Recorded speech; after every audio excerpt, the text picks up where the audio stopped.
Assalamualaikum warahmatullahi wabarakatuh. Halo teman-teman, berjumpa lagi dengan saya Evi Luciani dengan NIM 859668579 Prodi Pendidikan Guru Sekolah Dasar dalam Praktikum IPA. Kali ini saya akan melakukan praktikum IPA mengenai pencemaran lingkungan, yaitu pengaruh deterjen terhadap pertumbuhan perkecambahan biji kacang hijau. Seperti yang kita tahu, deterjen sering kita gunakan dalam kehidupan sehari-hari, terutama saat mencuci. Tapi apakah kalian tahu kalau air bekas deterjen yang dibuang ke tanah bisa mempengaruhi pertumbuhan tanaman? Nah, untuk membuktikan hal itu, kita akan melakukan percobaan sederhana dengan menggunakan biji kacang hijau, air larutan deterjen, dan beberapa alat sederhana yang bisa kita temukan di rumah. Yuk kita mulai percobaannya. Dalam percobaan ini, adapun alat dan bahan yang kita gunakan yaitu 7 gelas plastik untuk wadah larutan deterjen dan 7 gelas plastik kecil untuk tempat menumbuhkan kecambah. Lalu ada air bersih sebanyak 1000 ml, kapas sebagai media tanam, biji kacang hijau, serta deterjen. Yang terakhir yaitu kardus atau kotak yang akan kita gunakan untuk menutupi hasil percobaan nanti. Berikut langkah-langkah percobaannya. Yang pertama, siapkan semua alat dan bahan yang telah disebutkan. Kemudian larutkan 1 sendok makan deterjen ke dalam 1000 ml air. Kemudian aduk hingga merata.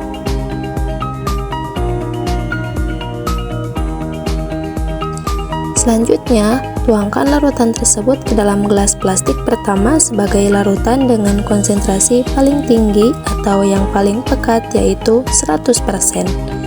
Adapun wadah atau konsentrasi yang saya gunakan yaitu terdiri dari 100%, 50%, 25%, 12,5%,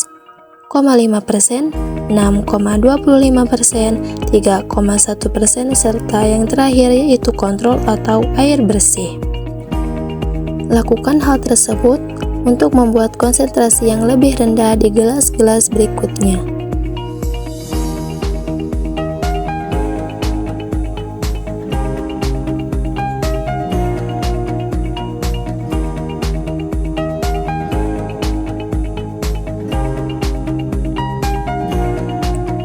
Hingga gelas terakhir yaitu berisi air murni tanpa deterjen sebagai kontrol. Setelah itu, siapkan kapas di dalam setiap gelas plastik.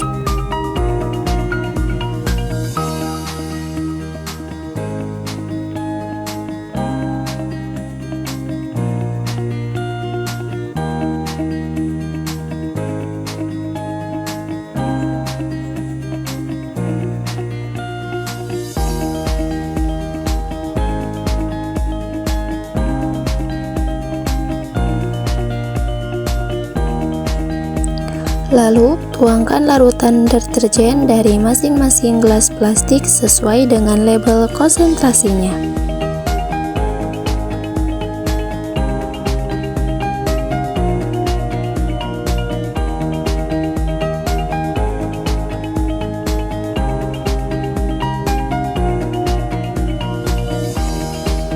Setelah itu, letakkan 8-10 biji kacang hijau pada setiap gelas plastik dengan konsentrasi yang berbeda-beda tersebut.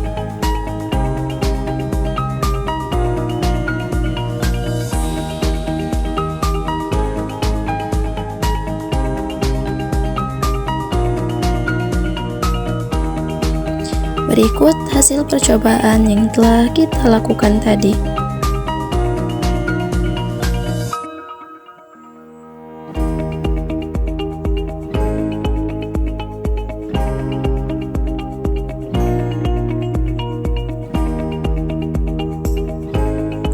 Lalu, tata semua gelas plastik kecil secara berurutan dari konsentrasi tinggi hingga rendah, lalu tutup dengan kardus agar proses perkecambahan tidak terganggu cahaya. Berikut hasil percobaan setelah 24 jam. Dari hasil pengamatan setelah 24-48 jam, terlihat bahwa biji kacang hijau yang direndam dengan larutan deterjen pekat tidak tumbuh atau mengalami kebusukan. Sedangkan biji yang direndam pada konsentrasi deterjen rendah masih tumbuh tetapi lambat dan kurang sehat. Dapat kita lihat juga bahwa biji yang menggunakan air murni tumbuh dengan baik dan cepat berkecambah. Berikut foto hasil praktikum dari 24 jam sampai dengan 48 jam. Jadi dapat disimpulkan bahwa deterjen sangat berpengaruh terhadap pertumbuhan biji kacang hijau. Semakin tinggi konsentrasi deterjen, semakin sulit biji untuk tumbuh. Hal ini karena zat kimia dalam deterjen dapat merusak jaringan dan menghambat proses penyerapan air serta nutrisi yang dibutuhkan untuk perkecambahan. Oleh karena itu, air limbah dengan deterjen tidak baik untuk lingkungan dan dapat merusak tanaman di sekitar tempat pembuangan. Dari percobaan ini, kita belajar bahwa kebersihan lingkungan sangat penting dan kita harus berhati-hati dalam menggunakan bahan kimia seperti deterjen. Terima kasih sudah menyaksikan video pembelajaran ini. Sampai jumpa di percobaan selanjutnya.